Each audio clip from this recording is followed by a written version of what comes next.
Hello students, welcome back. आज की class में हम dissolution of a partnership firm का लास्ट टॉपिक करेंगे, जो कि है मेमोरेंडम बैलेंस शीट का।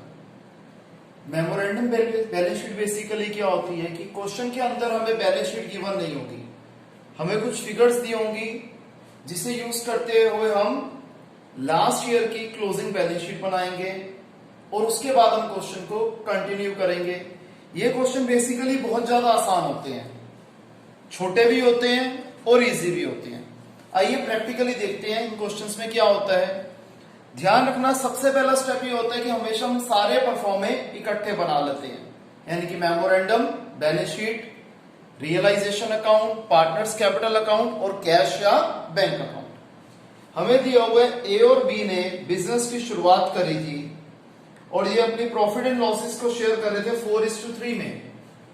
ए और बी की प्रॉफिट शेयरिंग रेशियो थी 4/7 और 3/7, दैट इज 4:3। 31 मार्च 2020 पे इन्होंने डिसाइड किया कि हम फर्म को डिसॉल्व करेंगे। उस दिन पे ए और बी की कैपिटल हमें दी हुई है 1,25,030 रुपीज, ये ए की कैपिटल है, और बी की कैपिटल है 2,070 रुपीज। हमने ये दोनों पार्टनर्स की कैपिटल मेमोरेंडम बैलेंस शीट में लिख दी, इसका टोटल है 127,100। आगे क्रेडिटर्स थे 23,150 रुपए के और कैश था 4,520 रुपीज का। क्रेडिटर्स 23,150 रुपए के और कैश 4,520 रुपीज का। इसके बाद कहता है जो एसेट्स हैं वो रिलाइज कितने के हुए, 1,24,910 रुपीज के। हमें पता है, अभी जिस पे टिक मारा हमने सिर्फ अभी इतना क्वेश्चन किया है। एसेट्स यहां लिखे जाते हैं, बैलेंस शीट में इधर आते हैं, हम कॉपी से इधर करते हैं रियलाइजेशन की डेबिट साइड पे और रियलाइज करते हैं रियलाइजेशन की क्रेडिट साइड पे। तो हमें यह दिया हुआ है कि एसेट्स रियलाइज कितने के हो रहे हैं, 1,24,910 रुपीज के हो रहे हैं। तो हमने क्या लिख दिया, by cash account asset realised 1,24,910। और आगे देखते हैं क्या दिया हुआ है। एक्सपेंसेस ऑन डिसोल्यूशन है 1,860, हमने लिख दिया to cash account realisation expenses 1,860। इसके बाद कहता है कि ए और बी दोनों ही पार्टनर्स क्या हैं, सॉल्वेंट है, यानी कि ये दिवालिया नहीं हुए हैं। हमें अब क्वेश्चन को कंप्लीट करना है। अब देखिए, सबसे पहला स्टेप क्या करते हैं कि मेमोरेंडम बैलेंस शीट को क्लोज करेंगे। क्लोज किससे करा जाएगा, सन्ड्री एसेट्स, जो कि हमारी बैलेंसिंग फिगर होगी।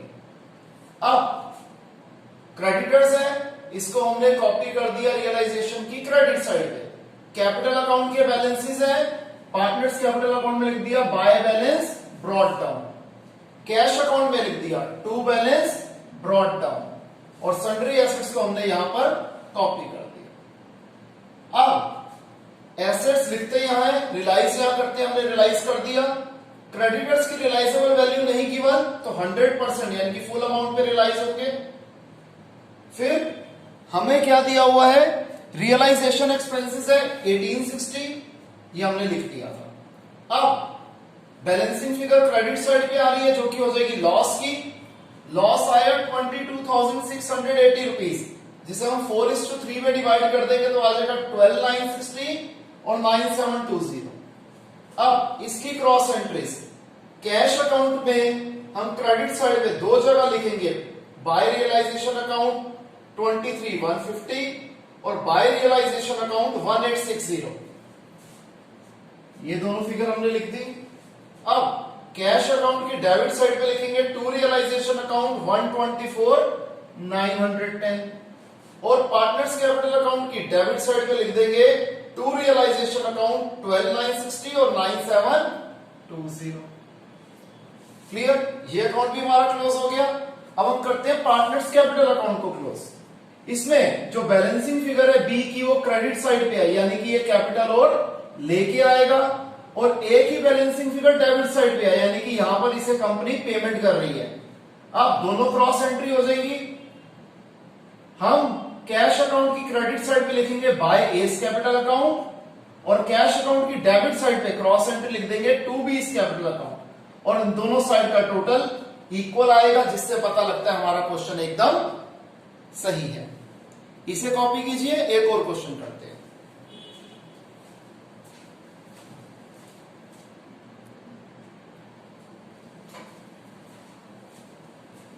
नेक्स्ट इलस्ट्रेशन है हमारी इलस्ट्रेशन 25। इसे पढ़िए सबसे पहले। PQR तीन पार्टनर्स हैं जिन्होंने बिजनेस की शुरुआत करी 1 अप्रैल 2019 पे, और इन्होंने कैपिटल इन्वेस्ट करी थी 2 lakh, 2 lakh and 1 lakh. Profit sharing ratio इनका 4:3:3। इंटरेस्ट ऑन कैपिटल है 5% पर एनम। जो पहला साल था 2019-20, उस साल कंपनी को, फर्म को 1.5 लाख रुपए का लॉस हुआ, और ये 1.5 लाख का लॉस था before allowing interest on capital. अब ध्यान रखना क्वेश्चन के हमें अंदर इंटरेस्ट ऑन कैपिटल बताया नहीं गया कि ये चार्ज है या एप्रोप्रिएशन है। अगर नहीं बताया हुआ तो हम इसे एप्रोप्रिएशन मानेंगे, और लॉस के केस में इंटरेस्ट ऑन कैपिटल नहीं दिया जाता। आगे ड्राइंग्स जो थी वो हर पार्टनर की है 20,000 पर ईयर। जब अकाउंटिंग ईयर क्लोज हुआ तो पार्टनर्स ने डिसाइड करा कि बिजनेस प्रॉफिटेबल नहीं है, इसे हम फर्म को डिसॉल्व कर देते हैं, बंद कर देते हैं। उस डेट पे क्रेडिटर्स थे 40,000 रुपीज के, एसेट्स रियलाइज हुए थे 3,20,000 रुपए के, और रियलाइजेशन एक्सपेंसेस थे 7,000 रुपीज के। तो सबसे पहले हम करते हैं, क्या करेंगे, हम पार्टनर्स कैपिटल अकाउंट बनाते हैं बिफोर डिसोल्यूशन। इनकी कैपिटल थी 2 लाख, 2 लाख एंड 1 लाख। ठीक है जी। अब पहले साल में इनको 1,50,000 का लॉस हुआ, 4:3:3 में डिवाइड करना है, तो ये क्या हो जाएगा 60,000, 45,000, 45,000। ये हो गया पी एंड एल अकाउंट का लॉस। अब ड्राइंग्स हर पार्टनर की दे रखी है 20,000, तो 2 ड्राइंग्स अकाउंट 20,000, 20,000, 20,000। तो ये हो गया बैलेंस कैरिंग डाउन, जो कि बैलेंसिंग फिगर आएगी 1,20,000, 1,35,000 एंड 35,000। तो हमारी partners capital account before dissolution बन गया। इसी कैपिटल्स को यूज करके हम मेमोरेंडम बैलेंस शीट में इनके कैपिटल अकाउंट के बैलेंसेस लिख देते हैं। 120, 135 एंड 35 टोटल हो गया 2,90,000। अब आ जाते हैं क्वेश्चन के ऊपर। हमें दे रखा है कि क्रेडिटर्स थे 40,000 के, हमने लिख दिया क्रेडिटर्स हैं 40,000 के। फिर एसेट्स रियलाइज किए गए 3,20,000 रुपए के। एसेट्स यहां लिखते हैं, रियलाइजेशन में यहां लिखेंगे तो एसेट्स रियलाइज होंगे क्रेडिट साइड में। कितने के रियलाइज हुए हैं, 3,20,000 के रियलाइज हुए हैं, ये लिख लिया हमने। एक्सपेंसेस ऑन रियलाइजेशन है 7,000, तो to cash account realisation expenses 7,000। इतनी सी इंफॉर्मेशन थी। क्वेश्चन को करो साइड में। हमने पार्टनर्स कैपिटल अकाउंट बना दिया। अब मेमोरेंडम बैलेंस शीट को क्लोज करते हैं। 3,30,000 की बैलेंसिंग फिगर आ जाएगी, जो कि होगी सन्ड्री एसेट्स की। अब सन्ड्री एसेट्स को हम कहां लिखते हैं, रियलाइजेशन अकाउंट की डेबिट साइड पे। क्रेडिटर्स अकाउंट को कहां लिखेंगे, रियलाइजेशन अकाउंट की क्रेडिट साइड पे। और कैपिटल अकाउंट के बैलेंसेस को हम पार्टनर्स कैपिटल अकाउंट में लिख देंगे बाय बैलेंस ब्रॉट डाउन।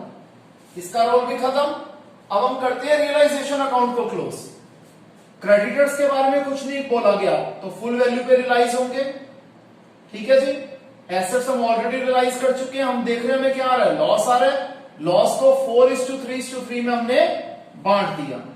अब रियलाइजेशन अकाउंट के डेबिट साइड पे है टू कैश अकाउंट, तो क्या करेंगे, कैश अकाउंट की क्रेडिट साइड पे लिखेंगे by realisation account 7,000। Again by realisation account 40,000। अब यहां पर कैश अकाउंट की डेबिट साइड पे लिखेंगे टू रियलाइजेशन अकाउंट 3,20,000, और पार्टनर्स कैपिटल अकाउंट की डेबिट साइड पे लिखेंगे टू रियलाइजेशन अकाउंट 6,800, 5,100, 5,100। अब बैलेंसिंग फिगर कहां आएगी, पार्टनर्स कैपिटल अकाउंट की डेबिट साइड पे, जो कि हो जाएगा टू कैश अकाउंट। यानी कि ये वो केस है सारी पार्टनर्स को फर्म पे कर रही है, तो ये बैलेंसिंग फिगर आ गई। अब यही बैलेंसिंग फिगर कैश अकाउंट की क्रेडिट साइड पे आ जाएगी by P's capital account, by Q's capital account और बाय आर्स कैपिटल अकाउंट। और हम क्या देख रहे हैं, दोनों साइड का टोटल सेम है, आइडेंटिकल है, यानी कि क्वेश्चन एकदम सही हुआ है। तो ये हमारा मेमोरेंडम का टॉपिक था। इसके बाद जितने अनसॉल्व क्वेश्चन, इलस्ट्रेशंस रह गए आप उसे प्रैक्टिस कीजिए, और किसी को कोई भी डाउट होगा तो हम लाइव क्लास में उसे जरूर कवर करेंगे। तो आज की क्लास में स्टूडेंट्स इतना ही। Bye, take care.